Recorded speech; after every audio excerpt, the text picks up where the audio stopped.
बिस्मिल्लाहिर्रहमानिर्रहीम। अस्सलामु अलैकुम वरहमतुल्लाहि वबरकातुहू। मेरा नाम हकीम मोहम्मद अदनान रज़ाकी है। आज का हमारा जो टॉपिक है वो जोड़ों के दर्द के मुतल्लिक है, जिसमें यूरिक एसिड जो है वो बढ़ जाता है या कोलेस्ट्रॉल जिसमें बढ़ जाता है, उसके मुतल्लिक हमारा आज का टॉपिक है। ये छोटी सी जो वीडियो है वो हम उसके मुतल्लिक बना रहे हैं कि जो लोग घरों में बैठे हैं या जो कोई बाहर प्रदेश बैठा है तो वो घरेलू टोटके से भी इससे फायदा उठा सके। तो थोड़ा सा मैं इसके मुतल्लिक आपको पहले इसके अलामत इसकी बता दूं, इसके असबाब बता दूं, फिर इसके मुतल्लिक परहेज बता दूं कि ये बीमारी जो है ये किन चीजों से होती है और इसकी अलामत क्या होती है, और आपने इसका जो फायदा जो लेना है वो डाइट में आपने किन चीजों से जो है परहेज करना है। सबसे पहले तो ये है कि जो जोड़ों की दर्दें होती हैं, जो यूरिक एसिड जिस समय बढ़ता है, ये हमारी जो चटपटी चीजें हम रोजमर्रा की खाते हैं, जिसमें हम चावल ज्यादा, बीफ ज्यादा, बर्गर, शवारमा, फास्ट फूड जितने भी हम ज्यादा खाते हैं, या फिर जो पेशेंट है वो ओवर मेडिकेट हो जाते हैं, जो पेन किलर दवाइयां खाते हैं, उनको जो है जोड़ों का दर्द जो है वो ज्यादा शुरू हो जाता है। उनके जिस्म में ब्लड सर्कुलेशन जो है वो गाढ़ा हो जाता है। जब ब्लड सर्कुलेशन गाढ़ा होगा तो यूरिक एसिड ऑटोमेटिकली बढ़ जाएगा। तो इसकी अलामत क्या होती है, इसमें ये होता है कि कभी यूरिक एसिड में सबसे पहले जो है वो पाँव के जो निचला हिस्सा होता है उसमें दर्द होना शुरू हो जाएगी।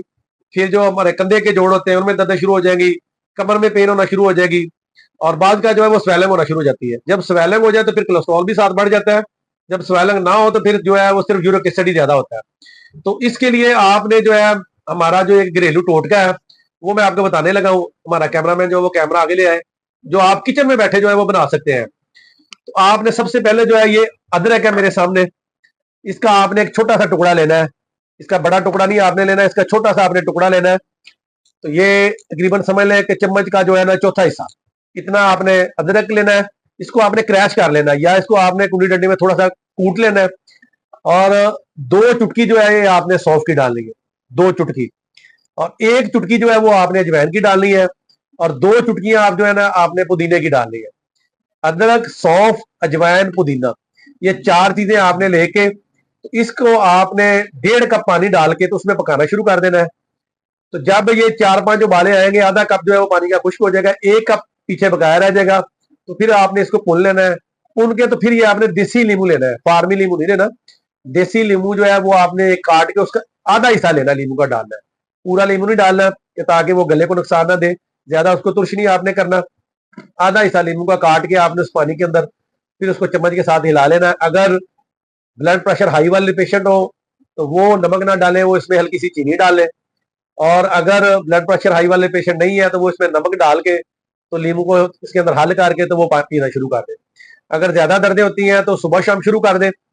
और अगर कम दर्दें हैं तो फिर एक टाइम जो है ना वो लाजमी रात को सोते वक्त लाजमी ले लें।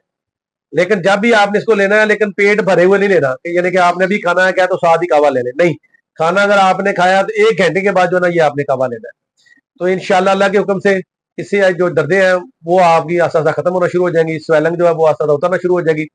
परहेज आपने इसमें करना है चावल का, आलू का, पालक का, बोतलों का, फास्ट फूड का, तली खट्टी चीजों का, इनका आपने परहेज करना है।